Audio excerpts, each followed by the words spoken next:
Okay, so today I thought we'd look at one of the more complicated devices in Fortnite, and that's the random number generator. And what we're going to set up is a very simple level whereby the player will trigger the random number generator, and one of three doors in front of our player will open. So all we've done is quite simply we've set up a player spawn point, three doors in the distance, and some different coloured tiles over there which will become obvious for why we've done that a little bit later. Okay, so we're going to start by choosing a trigger. Let's equip that. I'm going to place it in front of the player on the path that they'll take, and as we know with devices we can go in close, we can customise the attributes. Now we want this trigger to be triggered by the player on contact. We're not worried about team, we're not worried about any damage. We want the trigger to be activated, in this case just the once.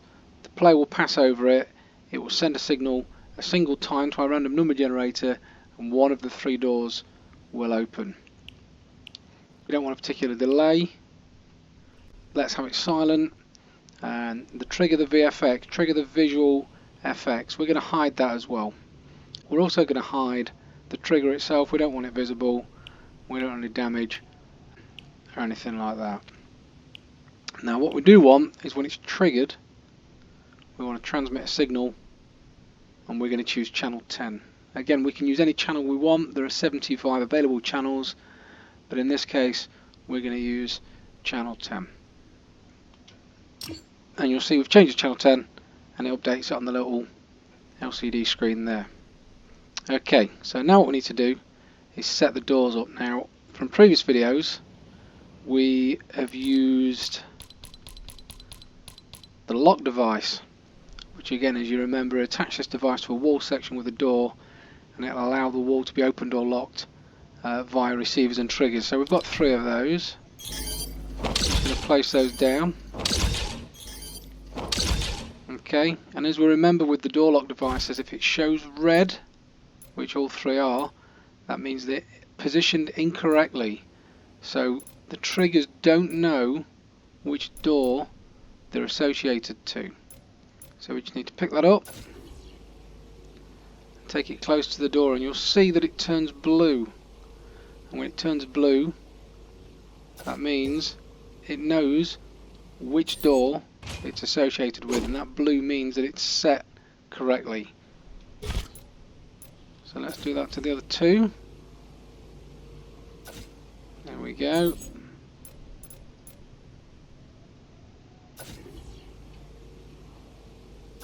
And there we go.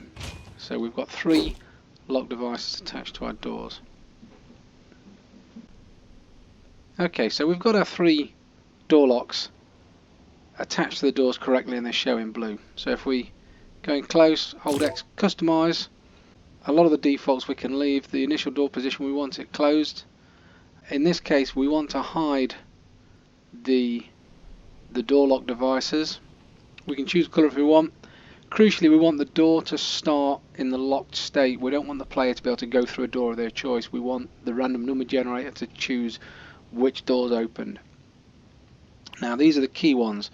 We want the door to unlock when it receives from a certain channel, and we want the door to open when it receives from a certain channel. We don't have to open it, we can leave the player to open the door, but we're going to have it where the door will automatically open once a signal is received. So if we set that to 11, which we know is the next free channel available, and we set that to 11, so we know that if the door receives a signal on channel 11, it will unlock and it will open. And we just need to duplicate those settings on the remaining two doors, but obviously door number 2 will set to unlock and open on 12, and door number 3 will set to unlock and open on 13.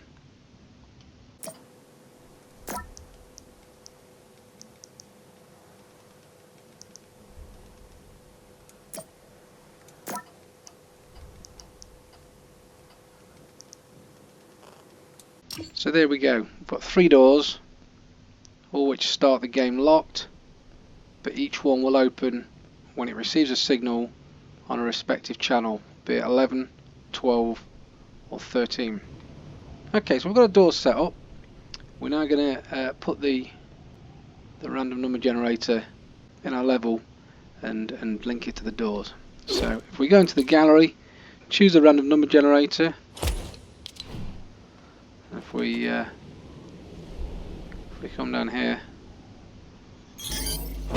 and drop it, what you'll find is even in Creative, if you roll over it, it will generate you a number, and even in this case it's generated 4. Now there's no real way to tell which way up this is. When you throw it, it tends to throw it away from you, so it's worth noticing that in this case we've rolled it, we've got a 4. The random number generator considers that to be forwards, and you'll see why that's important in a second. If we go in closer and customize from the attributes, we can have a look. So the first one is the value limit 1. This is the lowest number that this generator can generate, and the value limit 2 is the highest number. Now we've got 3 doors, we want it to generate between 1 and 3. Winning value, we don't really want a winning value. We can use that for other game types, but for the time being we're going to set that to 0, which is outside that 1 to 3 range. The roll time, how long do you want it to take to generate a number? We're going to leave that at 3 seconds. We're going to leave some of these other settings just as default, because we're not going to use it for the purposes of scoring or anything like that. Now this is a key one. If you want the random number generator to trigger other devices nearby, okay, so we want a zone to extend forwards away from the random number generator, and to make it easy, we know that the random number generator will generate between 1 and 3, so we're going to set that to 3. Now if we save that and come out, you'll see that we have a zone that extends forwards from our random number generator, and it covers 3 squares. And you'll see these faint white lines that exist that show the squares within the zone that's been generated by the random number generator. We could set the zone to be 6 squares, and each number would occupy 2 squares. I mean, we'll show that just for the difference. So if we go in down to the attributes, we want a length of 6. Okay, that, and you'll see that is 1, that is 2, and that is 3. So you can grow or shrink the size of the zone that the number generator produces depending on how many devices you want to trigger, just to keep your level nice and tidy. So we'll go back in and we'll bring that down to 3 again, just to keep it nice and straightforward. 3 squares, 3 doors, 3 numbers. Again, we can set the width if we want to, so we could set that to 3, and you'll see now we've got a zone that's 3 squares wide, 3 squares forward, and 1 square high. So anything we place in this area will be triggered. So if we go back down to customize,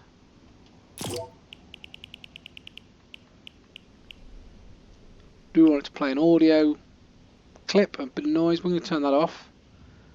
Do we want the random number generator to be visible during the game? Ordinarily, I'd argue you don't want the players in your level to see this, but we're going to leave it on for the purposes of this quick tutorial. Okay, now if you remember, we had a trigger that broadcast on channel 10 right at the beginning of the level. So what we can do is okay that. So we know now the player will pass this trigger, sends a signal on channel 10, which will cause the random number generator to roll a number. Now we can test it, and you've probably seen this earlier on. If the player comes into contact with it, even in Creative, you can see there visually what it is the number generator is doing. Set it off again. You see it trying to roll.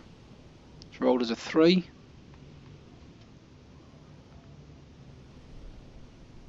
as a 3.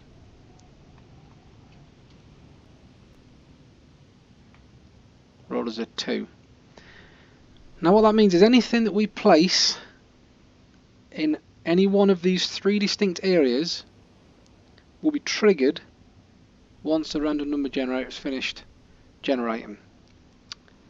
So what we can do now is we can go back into the devices gallery and we're going to pick out 3 triggers.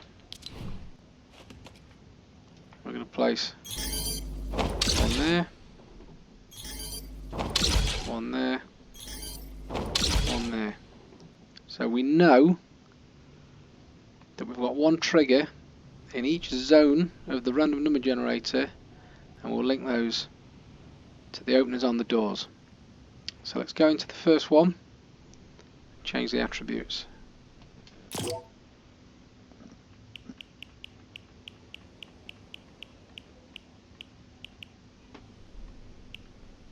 So when this is triggered, we want it to transmit on channel 11, which we know is the channel on the first door, the door on the left.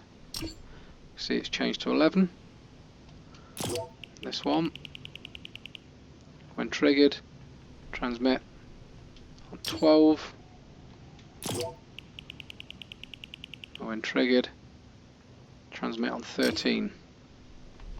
So we know that what we've got set up in this level is a trigger there on channel 10 that will fire and set off the random number generator, which will roll us or generate us a number between 1 and 3.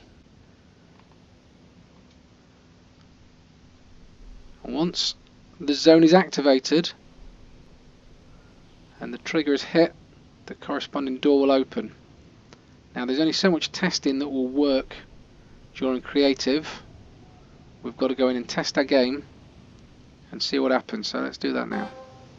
So here we are, channel 10 is triggered, it rolls a 1, and there we go, door number 1 is opened for our player, allowing them to go through 1 of 3 random doors, and the other 2 are locked. Now you remember right at the beginning of this tutorial we set the trigger to broadcast on channel 10, we set that to trigger only once, which means in this example we can only trigger the random number generator once per game. We can run on it, nothing happens.